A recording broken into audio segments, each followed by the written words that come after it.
Hello दोस्तों, आज हम नेटफ्लिक्स की न्यू वेब सीरीज वेडनेसडे के सीजन 1 के एपिसोड 1 को एक्सप्लेन करने वाले हैं। ये वेब सीरीज बहुत ही ज्यादा इंटरेस्टिंग है क्योंकि इसका जो मेन लीड कैरेक्टर है वेडनेसडे, वो अपने आप में बहुत ज्यादा मिस्टीरियस और कॉमेडी क्रिएट करता है। और यही नहीं, ये व्यूवर्स को भी बहुत ज्यादा पसंद आ रही है। तो चलिए शुरू करते हैं इसका एपिसोड 1। एपिसोड 1 के पहले ही सीन में दिखाया जाता है कि वेडनेसडे स्कूल में एंटर होती है। वेडनेसडे के रिएक्शन और उसकी नरेटिंग वॉइस से ये पता चलता है कि वो अपने स्कूल को पसंद नहीं करती है। वो पूरी तरह से ब्लैक एंड व्हाइट कपड़ों में स्कूल में एंटर करती है। इतना ही नहीं, वो देखने में भी बहुत ज्यादा अजीब है। स्कूल के सभी बच्चे उसको बहुत ही अजीब नजरों से घूर घूर कर देखते हैं। वेडनेसडे आगे बढ़ती हुई जब अपने लॉकर को खोलती है तो लॉकर के अंदर उसे अपना छोटा भाई पर्सली बंधा हुआ मिलता है, जिसे स्कूल के ही कुछ लड़कों ने बांधकर बंद कर दिया था। वेडनेसडे अपने भाई से पूछती है कि उसके साथ ये सब किसने किया है।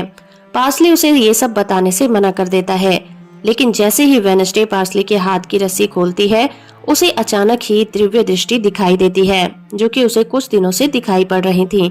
दिव्य दृष्टि के जरिए उसे पता चलता है कि उसके भाई को किसने मारा था। दिव्य दृष्टि के जरिए से वेडनेसडे को फ्यूचर और पास्ट में होने वाली घटनाओं के बारे में पता चल जाता है। वेडनेसडे किसी को नहीं बताती कि उसे दिव्य दृष्टि दिखाई देती है। पर्सली वेडनेसडे से पूछता है कि अब वो क्या करने वाली है, तो वेडनेसडे कहती है कि वो उनके साथ वही करेगी जिसमें वो माहिर है। अगले सीन में दिखाया जाता है कि वो सभी लड़के जिन्होंने वेडनेसडे के भाई पार्सली को लॉकर में बंद किया था, स्विमिंग पूल में प्रैक्टिस कर रहे होते हैं। वेडनेसडे वहां जाकर उनके पूल में पिराना मछलियों को छोड़ देती है और वो लड़का बुरी तरह से घायल हो जाता है, जिसके बाद वेडनेसडे को स्कूल से एक्सपेल कर दिया जाता है।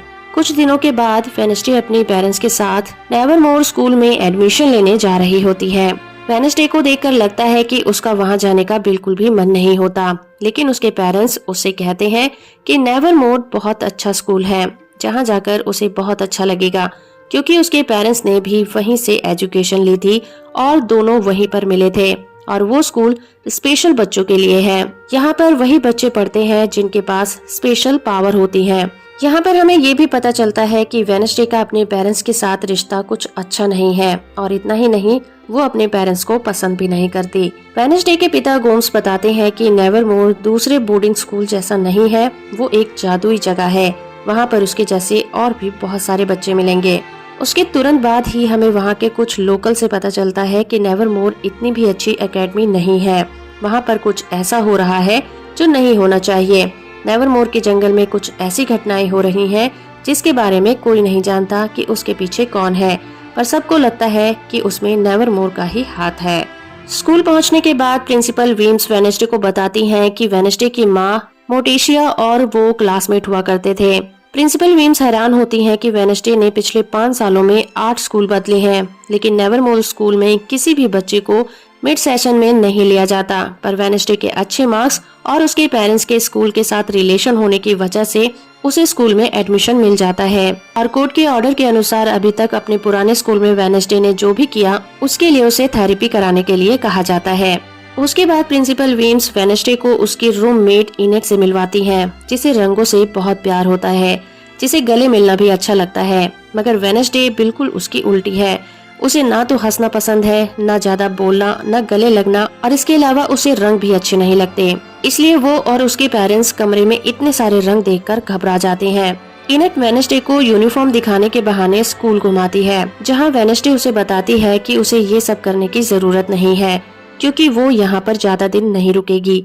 उसकी माँ उसे चालाकी से यहाँ लेकर आई है, इसलिए वो कुछ ही दिनों में यहाँ से भाग जाएगी। इनेट वेडनेसडे को बताती है कि स्कूल में 4 तरह के आउटकास्ट हैं: फैंट्स, पर्स, स्टोन और स्केल्स।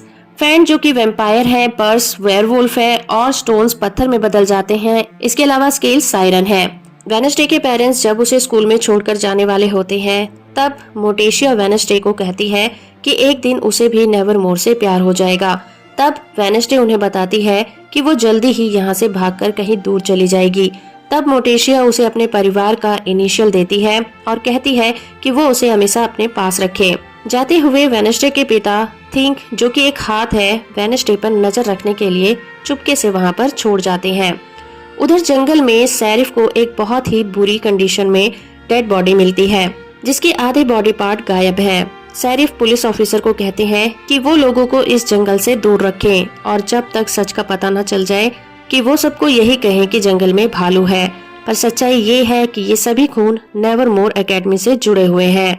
अगले सीन में हमें ये दिखाया जाता है कि वेडनेसडे अपने कमरे को 2 हिस्सों में बांट देती है और अपने हिस्से से सभी रंगों को निकाल देती है, जो इनेट को अच्छा नहीं लगता और दोनों में नोकझोंक शुरू हो जाती है। तभी वहाँ पर मिस थॉर्नहिल आती हैं, जो कि रेड कलर के अजीब से जूतों में होती हैं, जो वेडनेसडे का वेलकम उसे ब्लैक डालिया देकर करती हैं और स्कूल के कुछ रूल्स भी समझाती हैं कि बाहर जाने पर वहाँ के लोकल्स नेवरमोर के बच्चों को शक की नजर से देखते हैं, इसलिए बाहर जाते समय बहुत संभल कर रहना होता है। अगले सीन में दिखाया जाता है कि कुछ बच्चे तलवारबाजी कर रहे होते हैं और बियांका चैलेंज करती है कि तलवारबाजी में उसकी टक्कर का कोई नहीं है।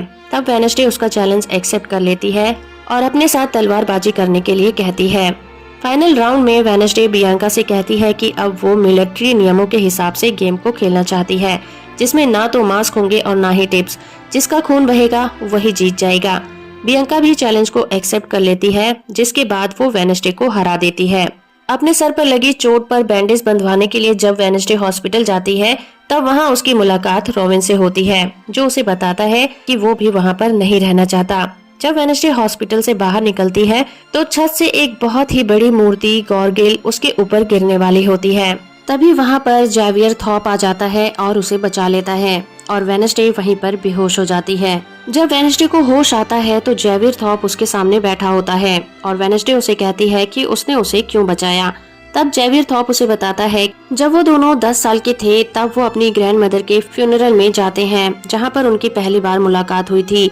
जब जेवियर और वेडनेसडे लुका छपी का खेल खेल रहे होते हैं तो जेवियर बड़ी चालाक अपनी ग्रैंड मदर के कैस्केट में जाकर छुप जाता है। तब वेडनेसडे ने ही उसकी जान बचाई थी, इसलिए आज जेवियर ने उसकी जान बचाई है। अगले सीन में हमें दिखाया जाता है कि वेडनेसडे अपनी नोवेल टाइप कर रही होती है। तभी उसे वहाँ पर थिंग दिखाई देता है। फिर वो थिंग को डरा धमकाकर अपने साथ मिला लेती है और स्कूल से भागने का प्लान बनाती है। अगले सीन में दिखाया जाता है कि प्रिंसिपल विंस वेडनेसडे को थेरेपिस्ट के पास जेरी को ले जाती हैं, जहां प्रिंसिपल विंस कहती है कि उसकी नजर वेडनेसडे पर है और वो वहां से भाग नहीं सकती। तब वेडनेसडे कहती है कि वो ज्यादा दिन उसे वहां पर नहीं रोक पाएंगी। डॉक्टर किम्बूड वेडनेसडे को बताती हैं कि थेरेपी से उसे बहुत फायदा मिलने वाला है, पर वेडनेसडे उनके साथ भी बहुत रूखा व्यवहार करती है और बाथरूम जाने के बहाने वहाँ से भाग निकलने में कामयाब हो जाती है। लेकिन वहाँ से जाते हुए वो एक ट्रक ड्राइवर से टकरा जाती है। टकराते ही उसे फिर से दिव्य दृष्टि आती है, जिसमें वो देखती है कि कुछ समय के बाद वो ट्रक ड्राइवर का एक्सीडेंट हो जाएगा। लेकिन वो उसे कुछ नहीं कहती और वहाँ से चुपचाप चली जाती है। वहाँ से निकलकर वेडनेसडे एक कॉफी हाउस में पहुँचती है। वहाँ उसकी मुलाकात टाइलर से होती है। वो उसे कॉफी मांगती है, मगर वो बताता है कि कॉफी मशीन खराब हो गई है। तब वेडनेसडे उसकी कॉफी मशीन को ठीक करने लगती है और कहती है कि बदले में वो उसे कॉफी पिलाएगा और टैक्सी मंगवा देगा। टाइलर उसे बताता है कि जेरिको में टैक्सी नहीं चलती, उबर चलती है। तब वेडनेसडे टाइलर से स्टेशन का पता पूछती है। तब टाइलर वेडनेसडे को कहता है कि हेल्प के बदले वो ही वेडनेसडे को स्टेशन पर छोड़ सकता है। फिर वेडनेसडे वहाँ पर बैठकर कॉफी का इंतजार कर रही होती है कि कुछ बिगड़े हुए लड़के वहाँ पर आ जाते हैं और वो वेडनेसडे को बताते हैं कि वो पिलग्रिम वर्ड से आए हैं और वेडनेसडे को काफी बुरा भला कहने लगते हैं। फिर टाइलर वहाँ आकर उन्हें जाने के लिए कहता है। वेडनेसडे की उन तीनों से लड़ाई हो जाती है और वो तीनों का बुरा हाल कर देती है। तभी शेरिफ वहाँ आ जाते हैं और हमें पता चलता है कि शेरिफ ही टाइलर के पापा हैं। वो बहुत हैरान होते हैं कि वेडनेसडे ने कैसे उन 3 लड़कों की पिटाई कर दी। तभी प्रिंसिपल विंस वहाँ आ जाती हैं और वेडनेसडे को वहाँ से चलने के लिए कहती हैं। तब शेरिफ वेडनेसडे से पूछते हैं कि क्या वो गोम्स एडम की बेटी है और कहते हैं कि उसके पिता एक खूनी है। रास्ते में प्रिंसिपल विंस वेडनेसडे को समझाती है कि दुश्मन बनाने से अच्छा है कि कुछ दोस्त बना लो।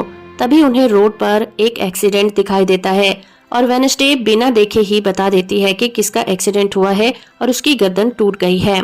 तब प्रिंसिपल विंस बहुत ज्यादा हैरान हो जाती हैं कि वेडनेसडे को कैसे बिना देखे सब कुछ पता चल गया। अगले सीन में वेडनेसडे को बड़ा सा वायलिन बजाते हुए दिखाया जाता है। वहीं रोविन चुपके से लाइब्रेरी में एंटर होता है और कोई सीक्रेट बुक निकालकर उसका एक पेज फाड़कर अपने पास रख लेता है। प्रिंसिपल विंस भी वायलिन की आवाज से मदहोश होने लगती हैं। दूसरी तरफ टाइलर भी अपने पापा की अलमारियों में कुछ फाइलें ढूंढते हुए दिखाया जाता है और हमें पता चलता है कि वो कुछ और नहीं बल्कि वेडनेसडे के पिता गोम्स की क्रिमिनल हिस्ट्री जानने की कोशिश कर रहा होता है। तभी वहाँ पर इनेट आ जाती है और पूछती है कि वो इतना बड़ा वायलिन खिड़की से बाहर कैसे लेकर आई। तब वेडनेसडे उसे थिंग्स से मिलवाती है और कहती है कि थिंग्स की एक हिस्ट्री है जो उसकी फैमिली से जुड़ी हुई है। तभी बहुत सारे वेयरवुल्व्स की आवाजें आने लगती हैं। वेडनेसडे इनेट को कहती है कि आज फुल मून की रात है, वो वेयरवुल्फ क्यों नहीं बनती। तब इनेट बताती है कि अभी तक उसमें वो पावर नहीं आई है, जिसकी वजह से वो बहुत उदास होती है और कहती है कि अगर जल्दी उसमें वो पावर नहीं आई तो उसकी फैमिली उसे घर से निकाल देगी। इनेट ये भी बताती है कि उसे कोई पार्टनर भी नहीं मिलेगा और पूरी जिंदगी वो अकेले रहेगी और अकेले ही मर जाएगी। जिस पर वेडनेसडे जवाब देती है कि सभी अकेले मरते हैं, इसमें उदास होने की कोई बात नहीं है। इनेट कहती है कि वेडनेसडे बहुत क्रूएल है, उसे कभी रोना नहीं आता। तब वेडनेसडे बताती है कि जब वो 6 साल की थी तब उसने एक स्कॉर्पियन पाला था। जब वो उसे सड़क पर घुमा रही होती है तभी वहाँ पर कुछ लड़के आ जाते हैं जो उसके स्कॉर्पियन को मार देते हैं। वो आखिरी दिन होता है जब वेडनेसडे रोई थी। वेडनेसडे बताती है कि रोने से हम कमजोर होते हैं, इसलिए वो उस दिन के बाद कभी नहीं रोई। अगले सीन में दिखाया जाता है कि टाइलर की विंडो को थिंग जोर से नॉक करता है। जैसे ही टाइलर विंडो ओपन करता है, थिंग जल्दी से अंदर आ जाता है। टाइलर उसे देखकर डर जाता है और डंडे से उसे मारना स्टार्ट कर देता है, पर थिंग से वो जीत नहीं पाता। थिंग उसे इशारे से बताता है कि वेडनेसडे ने उसे यहाँ भेजा है और वेडनेसडे को वीडियो कॉल करे।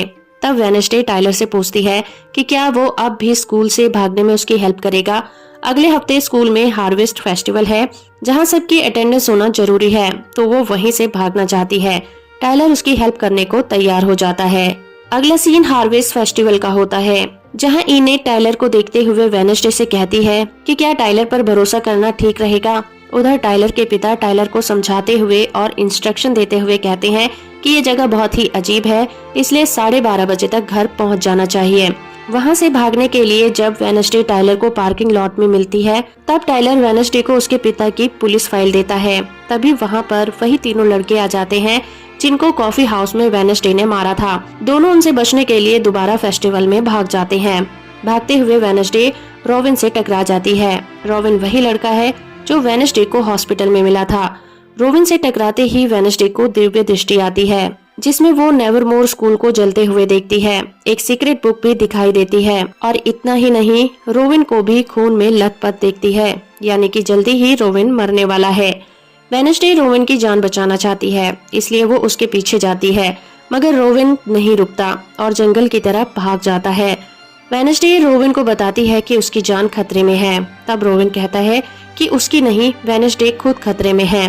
तब रोविन अपनी साइकिक पावर से वेडनेसडे को हवा में उठा देता है और उसे उसी किताब का वो पेज दिखाता है जिसे उसने लाइब्रेरी से फाड़ा था। यहाँ पर हमें पता चलता है कि रोविन की माँ ने ही इसे पेंट किया था और बताया था कि वेडनेसडे ही वो लड़की है जो स्कूल को बर्बाद कर देगी, इसलिए स्कूल को बचाने के लिए वेडनेसडे को मरना होगा। रोविन वेडनेसडे को मारने ही वाला होता है कि तभी वहाँ पर एक खूंखार राक्षस आ जाता है और वो रोविन पर हमला कर देता है और वेडनेसडे की जान बचा लेता है।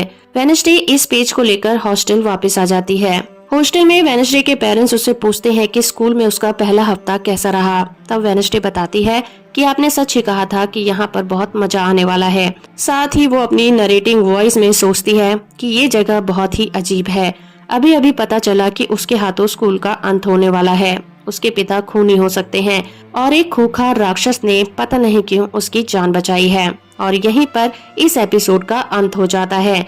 तो दोस्तों, आपको ये वीडियो कैसी लगी हमें कमेंट करके जरूर बताइएगा। वीडियो अच्छी लगी है तो आप इसे लाइक और चैनल को सब्सक्राइब करना बिल्कुल मत भूलिएगा।